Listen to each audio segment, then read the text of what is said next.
Guys இப்போ வந்து பார்த்தீங்கன்னா ரிலையன்ஸ் வந்து ஃப்ரீ ஃபாலில் இருக்குது. ஸோ மார்க்கெட் வந்து கிளியராக வந்து ஒரு ஃப்ரீ ஃபால் க்ரியேட் ஆகிருக்கு. ஸோ ஆல்ரெடி வந்து ஒரு 8,900 ப்ராஃபிட் எடுத்துட்டோம். 9,000 போயிட்டுருக்கு. ஏன்னா மார்க்கெட் வந்து நல்ல ஒரு ஆப்பர்ச்சுனிட்டி. ஸோ என்னென்னா ட்ரேட் பண்ணும்போது நான் பேசினேன் அப்படின்னா என்னோடய ஃபோக்கஸ் வந்து கரெக்டாக வராது. ஸோ அதனால தான் வந்து நான் ட்ரேட் பண்ணும்போது வந்து என்னால் வந்து வீடியோ ரெக்கார்டு பண்ண முடியறதில்லை. இப்போ பாருங்கள், இப்போ தான் நான் வீடியோவே போட்டேன். இதுக்கு முன்னாடி வரைக்கும் அந்த வீடியோ ரெக்கார்டு பண்ணணுங்கிற தாட்டே எனக்கு இல்லை. ஸோ எப்பவுமே வந்து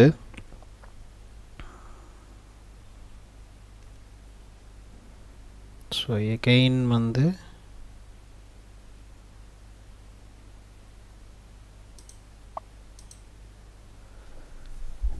ஸோ இப்போ வந்து 7,400 வந்து ப்ராஃபிட் புக் பண்ணிட்டேன். காரணம் என்னென்னா மார்க்கெட் வந்து ரிவர்சல் ஆகுது.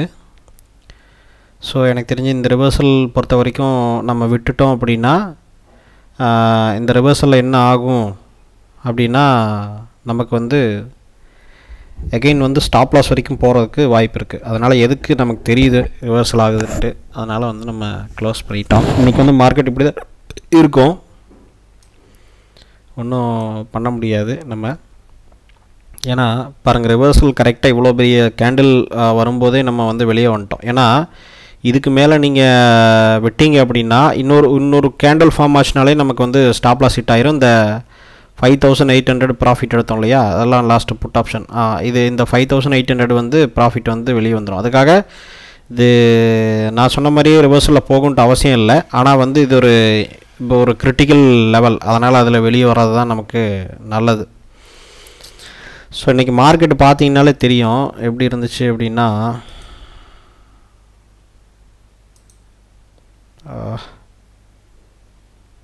ஓகே பாருங்கள், மேலே போய் கீழே போய் மேலே போய் கீழே போய் வந்திருக்கு. இதில் வந்து 2 ட்ரேடு நான் எடுத்திருக்கேன். ஒன்று வந்து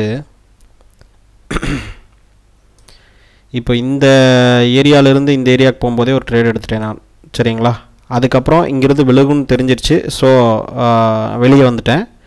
அதுக்கப்புறம் பார்த்தீங்கன்னா எகெயின் பைக்கு தான் ட்ரை பண்ணேன். ஆனால் இங்கே ஒரு ஃபேக் சிக்னலு, இங்கே ஒரு ஃபேக்கு. அதாவது நான் இண்டிகேட்டர் சொல்லலை. இந்த வீடியோவில் நீங்கள் பார்க்கும்போது ஓகே இந்த இண்டிகேட்டர்லாம் போட்டிருக்காங்களா, அதனால் நான் இண்டிகேட்டர் நான் போட்டேன்னா எனக்கு ப்ராஃபிட் வந்துடும் அப்படின்லாம் நினச்சிக்காதீங்க. இந்த இண்டிகேட்டருங்கிறது வந்து வெறும் ஒரு 10% ஆஃப் த லாஜிக் தான், சரிங்களா. ஜஸ்ட் ஒரு சப்போர்ட்டுக்காக தான் போட்டிருக்கேன். இந்த இண்டிகேட்டர்ஸ் எல்லாம் வந்து இந்த இண்டிகேட்டருங்கிறது வந்து வெறும் இந்த நம்மளுடைய ஸ்ட்ராட்டஜியில் வந்து வெறும் 10% ஆஃப் த மேட்டர் தான். நமக்கு வந்து என்ன நம்ம கற்றுக்கணும் அப்படின்னா ப்ரைஸ் ஆக்ஷன் நாலேஜ், அதாவது டெக்னிக்ஸு நாலேஜ், அதாவது ஒரு மார்க்கெட்டுங்கிறது எப்படி மூவ் ஆகுது, அதுக்கு நம்ம எப்படி வந்து நம்ம ப்ரிப்பேராக இருக்கணும், எப்படி வந்து நம்ம பார்க்கணும், எப்படி அனலைஸ் பண்ணணும், இதெல்லாம் தான் நமக்கு நாலேஜ். இந்த இண்டிகேட்டர்லாம் வந்து வெறும் 10% ஆஃப் த சப்போர்ட் தான். ஸோ நான் ஏன் இந்த இடத்துல சொல்கிறேன் அப்படின்னா, அந்த இடத்துல ஒரு ஃபேக்ட் இருந்ததுனால நான் சொல்கிறேன். அதாவது வந்து இண்டிகேட்டர் பார்த்துருந்தீங்க அப்படின்னா இந்த 2 இடத்துல லாஸ் ஆகிருப்பீங்கன்னு நான் சொல்கிறேன். ஸோ பை தான் எதிர்பார்த்தேன் நான். திரும்ப கீழே, அதாவது மார்க்கெட் இப்படி வந்துட்டு திரும்பவும் வந்து இப்படி தான் போகணும்னு எதிர்பார்த்தேன். ஆனால் வந்து எனக்கு கரெக்டான அந்த ப்ரைஸ் ஆக்ஷன் பேஸ்டு வந்து எனக்கு அது காமிக்கல. அதாவது வந்து இந்த இடத்துலையும் ஃபேக் தான், இந்த இடத்துலையும் ஃபேக் தான் காமிச்சது. ஸோ நான் என்ன பண்ணேன்னா, நான் ரொம்ப நேரம் வெயிட் பண்ணேன். கிட்டத்தட்ட இங்கே டைம் எவ்வளோன்னு பாருங்கள், 9:30 கிட்டத்தட்ட 11 மணி வரைக்கும் வெயிட் பண்ணேன். எங்கேயுமே எனக்கு பை சிக்னல், இங்கே பார்த்தீங்கன்னா பை மாதிரி தெரியுது, ஆனால் வந்து பெரிய அளவுக்கு மூவ்மெண்ட் கிடையாது. ஆனால் கரெக்டாக இங்கே கிடைச்ச எனக்கு செல் அப்படிங்கிறது வந்து பார்த்திங்க அப்படின்னா எனக்கு ஒரு டவுட்டில் தான் இருந்தது. ஏன்னா இந்த செல் வந்து இது செல்லாக இருக்காது அப்படின்ட்டு. இது இந்த அதாவது வந்து இந்த சூப்பர் ட்ரெண்ட் இண்டிகேட்டரை பற்றி நான் சொல்லலை. இதை வந்து ரிமூவ் பண்ணிட்டோம்னா கரெக்டாக இருக்கும்னு நினைக்கிறேன்.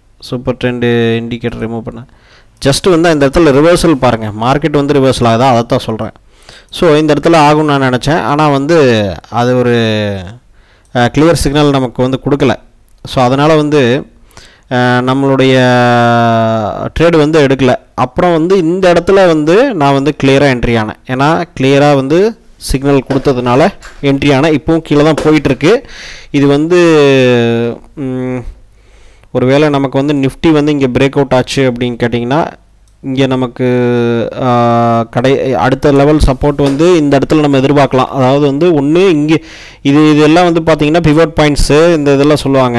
இதெல்லாம் வந்து நமக்கு முக்கியம் இல்லை, எப்படி ட்ரேட் பண்ணணும் அப்படிங்கிறது தான் நமக்கு வந்து ரொம்ப இம்பார்ட்டண்ட். சரிங்களா? ப்ரைஸ் ஆக்ஷன் தெரியாமல் நீங்கள் இந்த இண்டிகேட்டரை மட்டும் நம்புனீங்க அப்படின்னா நமக்கு காலவாரி விட்டுரும்.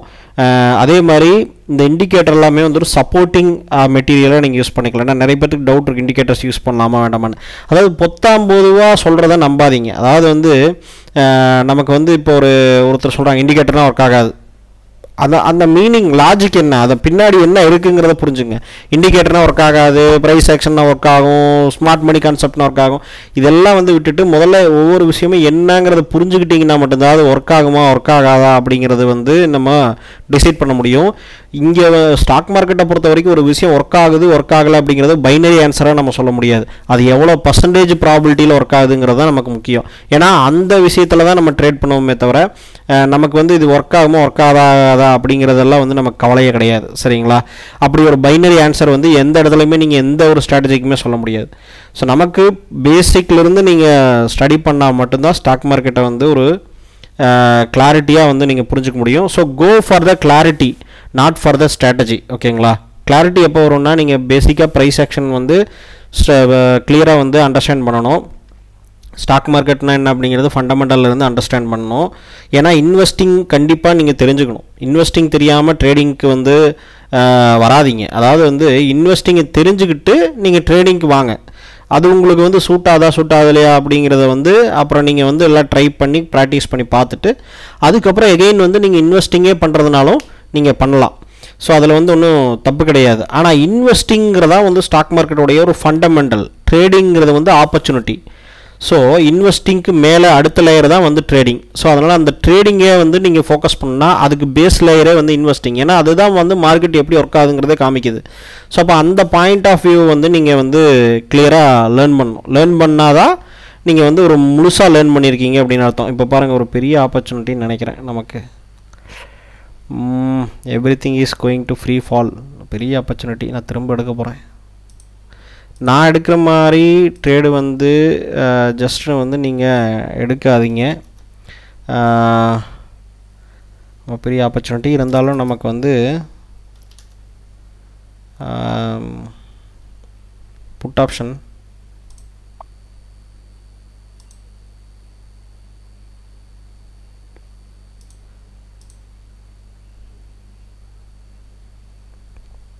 பெரிய லெவல் ஃபால் வரதுக்கு வாய்ப்பு இருக்குது.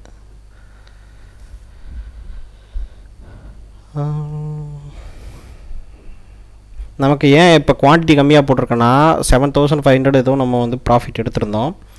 இப்போ வந்து குவான்டிட்டி கம்மியாக போட்டதுக்கு ரீசன் வந்து இப்போ எடுத்த ப்ராஃபிட்டில் பெரிய அளவு லாஸ் ஆகக்கூடாது, ரொம்ப ஆசைப்பட்டு. சரிங்களா? இப்போ நான் எடுக்கிறேன்னா இந்த ட்ரேடே வந்து தேவையில்லாத ஒரு ட்ரேடு தான். பிகினராக இருக்கிற நீங்கள் எடுக்கவே கூடாது. டிசிப்ளினை மெயின்டைன் பண்ணணும். ஃபஸ்ட்டு டிசிப்ளினை மெயின்டைன் பண்ண முடியுதாங்கிறத அதை உங்கள் வில் பவரில் வந்து செக் பண்ணி பாருங்கள். அப்புறமா நம்ம வந்து 2வது ட்ரேடு 3வது ட்ரேடு போய்க்கலாம். ஸோ ஒரு எக்ஸ்பீரியன்ஸ் ஆனதுக்கப்புறம் தான் நீங்கள் எது இருந்தாலும் பண்ணுறது நல்லது. எக்ஸ்பீரியன்ஸ் இல்லாமல் நீங்கள் வந்து நான் எடுக்கிற மாதிரியே எடுக்கணும் அப்படிங்கிறதுக்காக நீங்கள் அப்படி ட்ரை பண்ணாதீங்க. ஃபஸ்ட்டு வந்து ரூல் பேஸ்டாக போங்க. ரிஸ்க்கு வந்து கம்மியாக எடுங்க, ரிஸ்க்கு வந்து பெருசாக எடுக்காதீங்க. இது வந்து ஒரு ஆப்பர்ச்சுனிட்டிங்கிறதுனால நான் எடுத்தேன். ஆனால் அந்த ஆப்பர்ச்சுனிட்டி வந்து ரிவர்சல் கூட ஆகலாம். சரிங்களா? அதனால் வந்து நான் கம்மியான குவான்டிட்டி போட்டேன். 150 குவான்டிட்டி தான் நான் வந்து போட்டேன். எனக்கு வந்து ஒரு 10-20 பாயிண்ட்ஸ் கிடைச்சாலே வந்து இன்னொரு 3000 கிடைக்கிறதுக்கு உண்டான வாய்ப்புகள் இருக்குது. அதனால் நான் எடுத்தேன். ஆனால் வந்து இது ஒரு கிரிட்டிக்கல் லெவல். திரும்பி பழைய மாதிரி போயிட்டான்னா ஒன்றும் பண்ண முடியாது. ஸோ நான் வந்து ரெடி டு எக்ஸிட்டுக்கு வந்து ரெடியாக இருக்கேன்.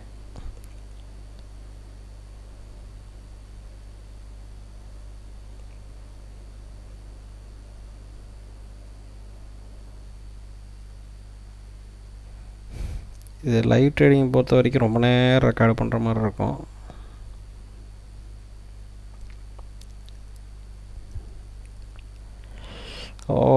ரிவர்சல் ஆயிடுவான் போல இருக்கு. நல்ல ஒரு பிரேக்கர் கொடுத்தா ஃபேக் பிரேக் அவுட்டாக வந்துடுமோ? Okay okay okay okay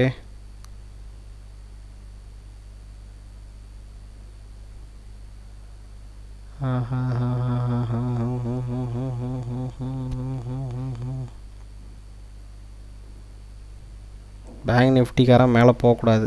bank நிஃப்டிக்காரன் மேலே போனான்னா நமக்கு பிரச்சனை. பேங்க் நிஃப்டி மேலே போகாத வரைக்கும் நமக்கு பிரச்சனை இல்லை. ஸோ இதெல்லாம் வந்து ஒரு ஹாஃப் ஆஃப் த நாலேஜ் தான். நான் சும்மா வந்து இதை பார்த்துலாம் ட்ரேட் பண்ணாதீங்க. நம்ம கோர்சஸ்லாம் கொடுத்துருக்கோம் பிளாட்ஃபார்மில். பேசிக்லேருந்து ஸ்டடி பண்ணுங்கள். ஒரு இதில் வந்து investors.tamil.com அப்படிங்கிற ஒரு வெப்சைட் நம்மளோடது இருக்குது. அதில் வந்து பிளாட்ஃபார்ம் எல்லா கோர்சஸும் சப்ஸ்கிரிப்ஷன் மெத்தடில் நான் கொடுக்குறேன். எல்லா கோர்சஸ் வரும், புதுசாகவும் கோர்சஸ் வரும். ஸோ அதனால் அதை வந்து நீங்கள் ஒரு பேசிக்லேருந்து, அதாவது ஃபண்டமெண்டல் இன்வெஸ்டிங்லேருந்து ஸ்டாக் மார்க்கெட்டுக்கு நீங்கள் இப்போ தான் வரீங்க அப்படின்னா அந்த இடத்துலேருந்து எல்லாமே நான் கொடுத்துருக்கேன். ஸோ அதனால் வந்து அதை நீங்கள் வாட்ச் பண்ணி லேர்ன் பண்ணுங்கள்.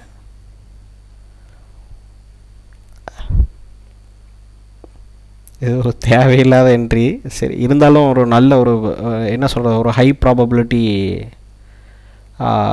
என்ட்ரி. ஸோ அதனால் நான் இதை எடுத்தே ஆகணும் அப்படிங்கிறதுனால நான் எடுத்தேன்.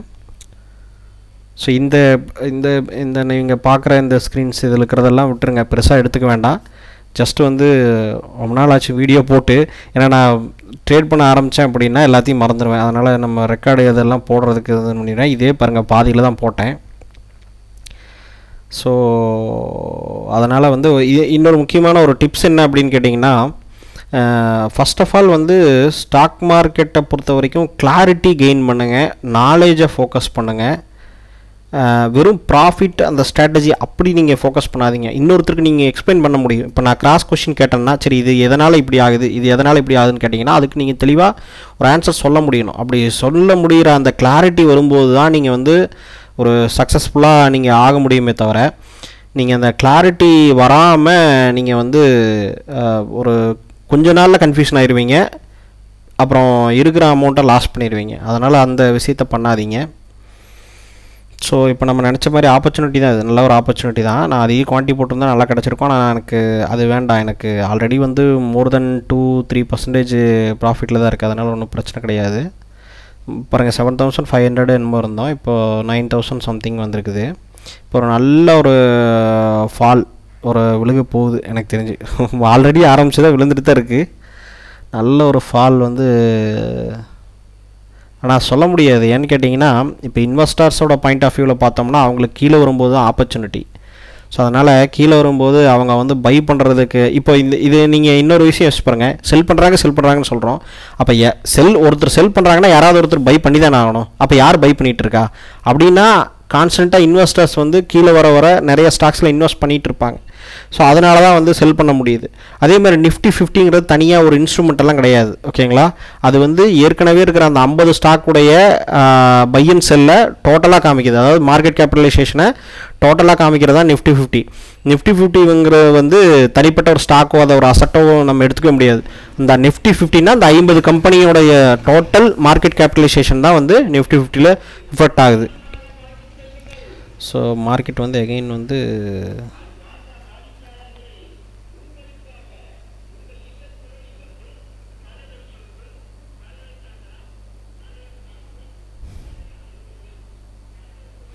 யாருமே இந்த ஃபாலோ எதிர்பார்த்துருக்க மாட்டாங்கன்னு நினைக்கிறேன். இன்றைக்கி நானே எதிர்பார்க்கல. ஆனால் டெக்னிக்கலாக அதான் இன்னொன்று சொல்லுவாங்க, அதாவது trade what you see not what you think அப்படின்னு சொல்லுவாங்க. அது வந்து ஒரு வகையில் பொருந்தும். அதை 100% எடுத்துக்க முடியாது. ஆனால் ஒரு வகையில் அது நிறைய இடத்துக்கு பொருந்தும். காரணம் என்னென்னா, நம்ம வந்து நான் சொல்லியிருக்கேன் ஏற்கனவே, ஒரு சில ஸ்ட்ராட்டஜியை பொறுத்த வரைக்கும் நம்ம வந்து ப்ரீ டிஃபைன்டு ஜட்ஜ்மெண்ட் இருந்துட்டு போகக்கூடாது.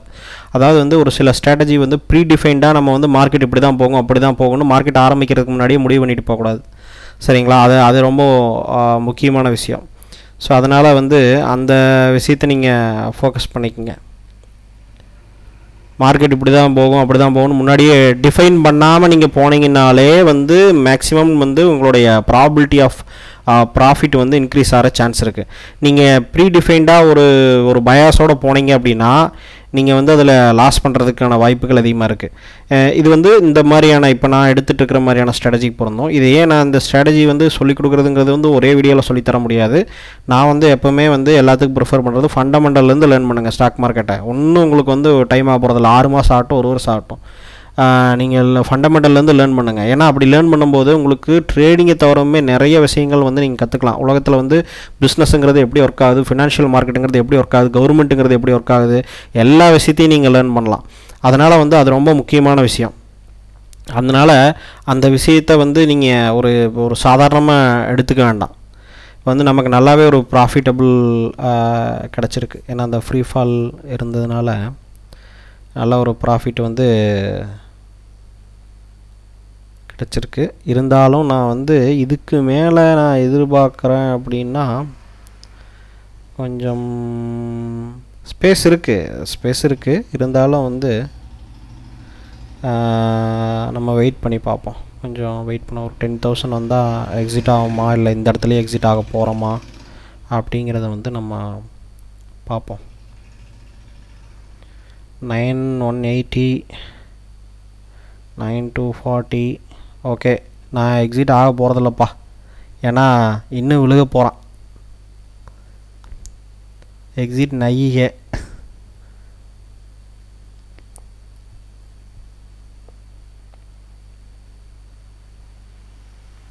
பார்ப்போம், ஜஸ்ட் வெயிட் பண்ணி பார்ப்போம்.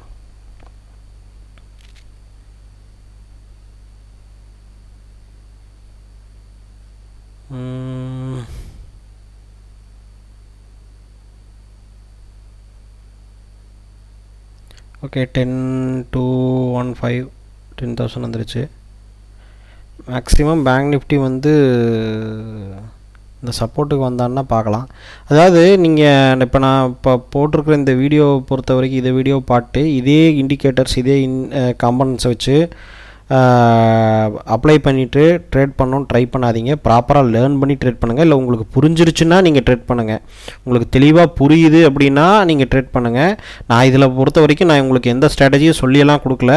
ஜஸ்ட்டு வந்து ஒரு சில டிப்ஸ் அண்டு என்ன மாதிரி இருக்கும், ஒரு லைவ் ட்ரேடிங்கிறது வந்து என்ன மாதிரி இருக்குங்கிறத உங்களுக்கு ஒரு விஷுவலாக பார்க்குறீங்க, அவ்வளோதானே தவிர இதில் வந்து நான் உங்களுக்கு இதுதான் ஸ்ட்ராட்டஜி அதுதான் ஸ்ட்ராட்டஜி இப்படிலாம் சொல்லித்தரல. அதனால் நீங்களாகவே ஏதாவது ஒன்று முடிவு பண்ணிட்டு போய் தப்பாக பண்ணிடாதீங்க.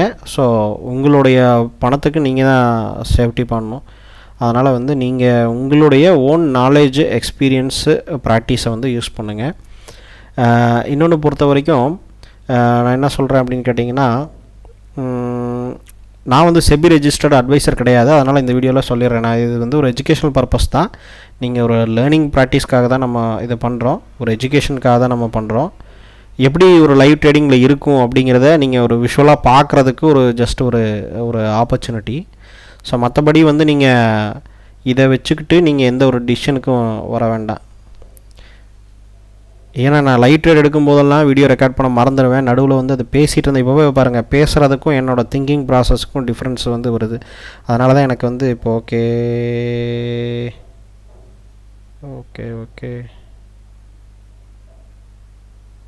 பாருங்கள், இதில் கான்சன்ட்ரேட் பண்ண முடியாது. அதனால தான் நான் நிறைய வீடியோ எடுக்கிறதில்லை. இனிமேல் வேறு மாதிரி எதாவது அப்ரோச் பண்ணி பார்ப்போம். அதாவது ரெக்கார்ட் பண்ணிவிட்டு அப்புறமா வாய்ஸ் ஓவர் ஆட் பண்ண முடியுமான்ட்டு.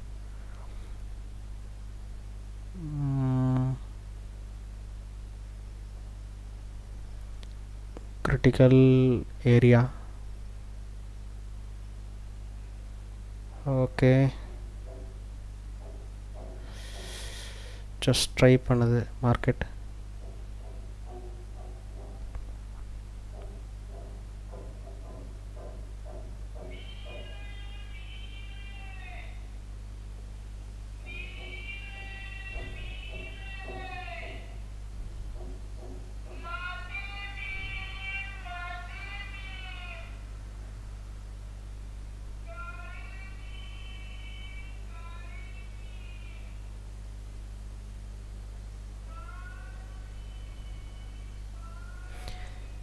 அதாவது உங்களுக்கு நாலேஜ் நம்ம சொல்லித்தர முடியும், டெக்னிக் சொல்லித்தரலாம், நிறைய விஷயங்கள் எல்லாமே உங்களுக்கு நாலேஜ் கெயின் பண்ணலாம். ஆனால் எக்ஸ்பீரியன்ஸுங்கிறத மட்டும் சொல்லித்தர முடியாது. அதுதான் வந்து இதில் இருக்கிற ஒரு பெரிய பிரச்சனை.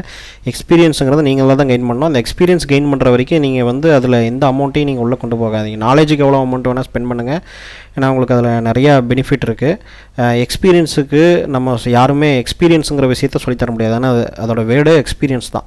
ஸோ எக்ஸ்பீரியன்ஸ் மீன்ஸ் நீங்கள் தான் வந்து கற்றுக்கணும். அந்த நாலேஜை அப்ளை பண்ணி நீங்கள் தான் கற்றுக்கணும். ஸோ அதனால் எக்ஸ்பீரியன்ஸுங்கிறத யாருனாலையும் சொல்லித்தர முடியாது. ஆனால் அது இருந்தால்தான் இந்த 2 விஷயங்களும் வந்து அடுத்த லெவலுக்கு போகும்.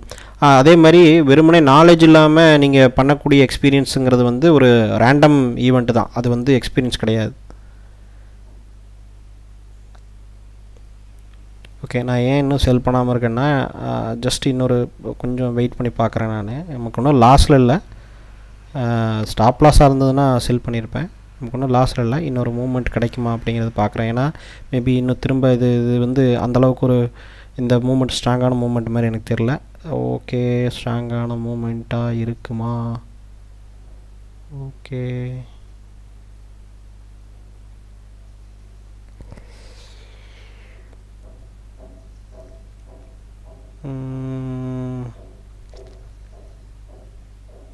நம்ம நினைப்போம் 10,000 11,000லாம் வந்ததே கரெக்டாக, அதிலேயே நீங்கள் எக்ஸிட் ஆகிருக்கலாமே அப்படின்ட்டு. அந்த மாதிரிலாம் நீங்கள் வந்து திங்க் பண்ணலாமே தவிர, போனதுக்கப்புறம் திங்க் பண்ணலாமே தவிர, நம்ம ரியல் டைம் ட்ரேட் பண்ணும்போது அந்த மாதிரிலாம் நம்ம எடுக்க முடியாது. அது மாதிரி எக்ஸாக்டாக அக்யூரசி வந்து நான் க்ளோஸ் பண்ணிட்டேன். ஏன்னா எனக்கு இதுக்கு மேலே விருப்பம் இல்லை. ஏன்னா இது வந்து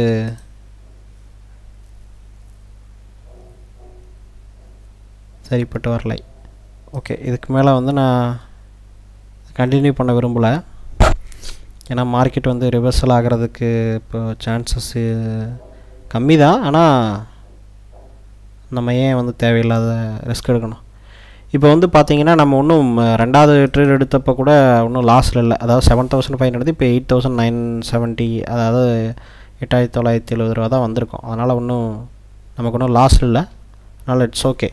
பாருங்கள், ஏன்னா ரிவர்சல் ஆகுது பாருங்களேன். இது வந்து ஏன்னா எப்போவுமே ஒன்று புரிஞ்சுக்கங்க, மார்க்கெட் வந்து இப்போ மீன் ரிவர்ஷன் அப்படின்னு ஒரு கான்செப்ட் இருக்குது. அதாவது நேஷ் ஈக்குலிபிரியம் அப்படின்னு சொல்லுவாங்க. நேஷுங்கிற ஒரு சயின்டிஸ்ட் வந்து ஈக்குலிபிரியம்ங்கிற கான்செப்டை வந்து கண்டுபிடிச்சதே அவர் தான். அதனால தான் அதுக்கு பேர் வந்து, இது நீங்கள் 10th 12th புக்ஸ்லேயே அதை படிச்சிருப்பீங்கன்னு நினைக்கிறேன், ஃபிசிக்ஸில். நேஷ் ஈக்குலிபிரியம் அப்படிங்கிற அந்த கான்செப்டை வந்து கண்டுபிடிச்சது அந்த சயின்டிஸ்ட் தான். ஸோ அந்த சயின்டிஸ்ட் வந்து உடைய பேரையே நேஷ் ஈக்குலிபிரியம் வச்சுட்டாங்க. இதோடைய ஒரு டைப் ஆஃப் ரிஃப்ளெக்ஷன் தான் வந்து பெட்ரோல் பங்க் பார்த்துருக்கீங்களா? அது வந்து எப்போவுமே பார்த்தீங்கன்னா ஒன்றுக்கு ஒன்று பக்கத்தில் இருக்கும். காம்படிட்டர் பெட்ரோல் பங்க் கூட பக்கத்தில் இருக்கும். இதுவும் வந்து இந்த நேஷ் ஈக்குலிபிரியம் தியரி தான் வந்து சொல்லுது. அதே மாதிரி எல்லாருமே ஒரே இடத்துல காம்படிட்டர் இருப்பாங்க. இப்போ எக்ஸாம்பிளுக்கு வந்து ஒரு ஸ்ட்ரீட்டுக்கு போனீங்கன்னா அங்கே பனியன் எல்லாமே பர்ச்சேஸ் பண்ணலாம். ஒரு ஸ்ட்ரீட்டுக்கு போனீங்கன்னா ஷர்ட் எல்லாமே பர்ச்சேஸ் பண்ணலாம். அங்கே எல்லாருமே காம்படிட்டர் ஒரே இடத்துல உட்காந்துருப்பாங்க, மார்க்கெட் பிளேஸ்னு சொல்லி. ஏன் தனியாக உட்கார மாட்டேங்கிறாங்க அப்படிங்கிறதுக்கும், ஏன் ஒன்றா இருக்கிறதே கொஞ்சம் ஒரு பெனிஃபிட் தான், காம்படிஷன்லேயே கொண்டு போய் போடுறதே கொஞ்சம் ஒரு பெனிஃபிட் தான் அப்படிங்கிறது வந்து இந்த நேஷ் ஈக்குலிபிரியம் சொல்லுவாங்க. இது பொறுத்த வரைக்கும், மார்க்கெட்டை பொறுத்த வரைக்கும் அந்த ஈக்குலிபிரியம் வந்து ஃபாலோ பண்ணும். எல்லாமே ஈக்குலிபிரியம் ஃபாலோ பண்ணும். அதனால தான் மார்க்கெட் எப்பவுமே வந்து ஒரு சாலிடான ஒரு டவுன்ஃபால் இருந்தாலும் சரி, திரும்ப எகைன் ரீட்ரேஸ்மெண்ட் ஆகும். அதாவது அதோடைய மீன் ரிவர்ஷன் பாயிண்ட்டுக்கு வரும்.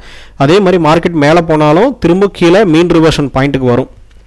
அதனால் மார்க்கெட்டை பொறுத்த வரைக்கும் நீங்கள் அந்த மீன் ரிவர்ஷன் பாயிண்ட் அப்படிங்கிறது வந்து மேலே இங்கேயும் வந்துக்கிட்டு தான் இருக்கும். அதனால் அந்த மீன் ரிவர்ஷன் பாயிண்ட்டை வந்து நம்ம மைண்டில் வச்சுக்கணும். ஏன்னா எப்பவுமே வந்து மார்க்கெட் வந்து கீழே விழுதுன்னா கீழேயே விழுந்துட்டு இருக்காது, சடனாக அதோடைய மீன் ரிவர்ஷன் பாயிண்ட்டுக்கு வரும். அதே மாதிரி மேலே போகிற மார்க்கெட்டும் மேலேயே போயிட்டு இருக்காது, அதோடைய மீன் ரிவர்ஷனுக்கு வரும். ஸோ அதனால் வந்து நீங்கள் இந்த விஷயங்கள்லாம் மைண்ட் வச்சுக்கணும். இதெல்லாம் சின்ன சின்ன விஷயங்கள், நான் என்னால் முடிஞ்ச அளவுக்கு அப்போ ஞாபகம் வரும்போது சொல்கிறேன். ஏன்னா நிறைய இருக்குது, ஒரு ஆயிரக்கணக்கான விஷயங்கள் இருக்குது. அதை வந்து எனக்கு வந்து நம்ம அந்தந்த இடத்துல ஞாபகம் வரும்போது தான் நம்ம சொல்ல முடியும். இப்போ பாருங்களேன், மார்க்கெட் வந்து இவ்வளோ ஃபால் ஆச்சு, ஆனால் கண்டிப்பாக வந்து ஒரு மீன் ரிவர்ஷன் இருக்கும். அந்த மீன் ரிவர்ஷன் வந்து இல்லாமல் இருக்காது. ஸோ அந்த மீன் ரிவர்ஷன் எப்படி கண்டுபிடிக்கிறது, எப்படி பண்ணுறது அப்படிங்கிறதுக்கு நிறைய டெக்னிக்ஸ் எல்லாம் இருக்குது. அது வந்து ஒரு லாங்காக நம்ம பார்க்கணும். ஸோ ஓகே, எனிவே இன்றைக்கி வந்து இந்த ட்ரேடை வந்து நான் இதோட க்ளோஸ் பண்ணுறேன் நான். ஏன்னா இதுக்கு மேலே வந்து நம்ம ட்ரேடு பண்ணிகிட்டு இருந்தோம்னா அது வந்து ஒரு டைப் ஆஃப் அடிக்ஷன். அதாவது வந்து இந்த மாதிரி உங்களுக்கே நீங்கள் செல்ஃப் செக் பண்ணிக்கணும். இல்லைன்னா நான் சம்டைம்ஸ் நல்லா ப்ராஃபிட் வரக்கூடிய நாளில் கூட நான் ட்ரேட் பண்ணாமல் இருந்திருக்கேன். காரணம் என்னென்னா, என்னுடைய வில் பவர் வந்து என்னுடைய அந்த இம்பல்ஸ் பிஹேவியரை தாண்டி ஸ்ட்ராங்காக இருக்கணும். அப்படின்னா நீங்கள் எது உங்களுக்கு செய்யணும்னு உங்கள் மைண்டு தோணுதோ, அடிக்ஷனுக்கு கொண்டு போதோ, அதை நீங்கள் ரெசிஸ்ட் பண்ணி எதிர்த்து நிற்கும் போது தான் உங்களுக்கு கான்ஃபிடன்ஸ் இன்க்ரீஸ் ஆகும். அதை நீங்கள் அச்சீவ் பண்ணும்போது தான் உங்கள் மைண்டை நீங்கள் கான்கொயர் பண்ண முடியும். நீங்கள் வந்து அந்த அதை வாண்டடாகவே நம்ம ஒரு சில டைம் செய்யணும். இப்போ எக்ஸாம்பிளுக்கு நமக்கு ஒரு பிடிச்ச ஒரு சாப்பாடு இருக்குது, ஒரு பிரியாணி இருக்குது அப்படின்னா நமக்கு மைண்டு வந்து அது சாப்பிட்டே ஆகணும். இப்போது இல்லை ஏதோ ஒரு சாப்பாடு இருக்குது அப்படின்னா அது வந்து சாப்பிட்டே ஆகணும்னு நம்ம மைண்டு தோன்றப்போ நம்ம அதுக்கு டோட்டல் ஆப்போசிட்டான வேலையை பார்க்கணும். ஒன்று சாப்பிடாமல் இருக்கணும், இல்லைன்னா நீங்கள் சாப்பிட்ணுன்னா ஒரு வெஜிடபிள்ஸ் மட்டும் சாப்பிடணும். அப்படி நம்மளை எந்த அளவுக்கு நம்ம வந்து ஒரு நம்மளோட இம்பல்ஸ் பிஹேவியரை கண்ட்ரோல் பண்ணுறோமோ அந்தளவுக்கு லைஃப்பில் எல்லா விஷயங்களுமே வந்து நம்ம கண்ட்ரோலுக்கு வரதுக்கு வாய்ப்பு இருக்குது. ஏன்னா எல்லாமே நம்ம மைண்ட்லேருந்து தான் வருது. நம்ம பிஹேவியர் கண்ட்ரோல் பண்ணாலே நிறைய விஷயங்கள் இது பண்ணலாம். சரி, ஓகே, எனிவே இதை நான் வந்து க்ளோஸ் பண்ணுறேன்.